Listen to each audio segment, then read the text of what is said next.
Health Time 5, page 15, moral dilemma.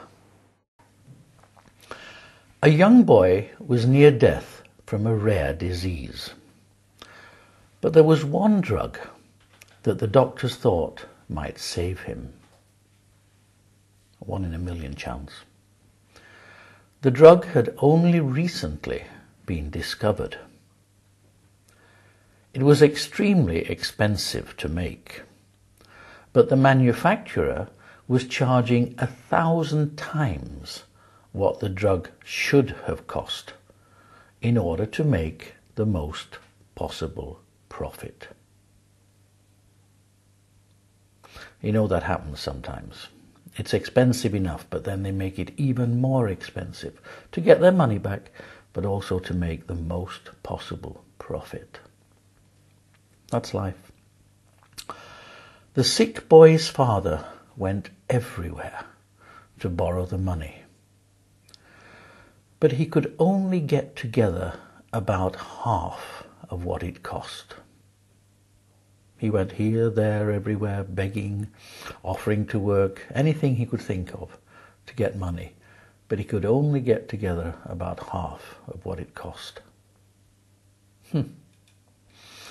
He told the pharmacist that his son was dying and asked him to sell it cheaper or let him pay later, but the pharmacist refused. I mean, the father was willing to pay, and he said he'd pay later. Of course, he'd be happier if it would be cheaper, but the pharmacist refused. Some people are hard. Finally, the father got desperate. His son was dying, he got desperate and broke into the pharmacy to steal the drug for his son. He must have been very, very desperate.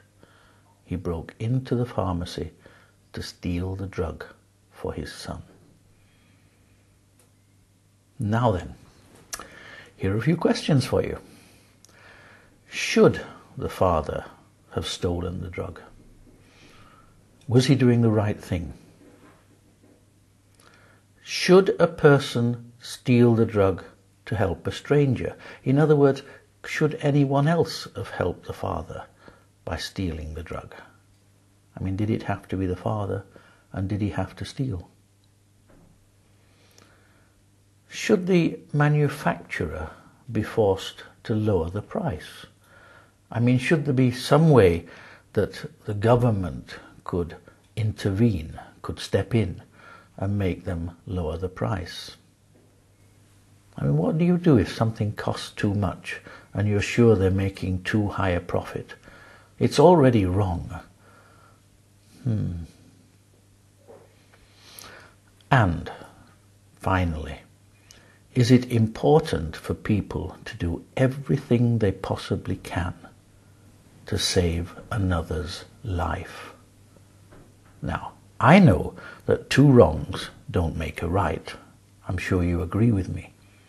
But when you're in an emergency situation where it's a matter of life or death, is it ever right to commit a crime to save someone's life? The boy was dying. There was no other way out.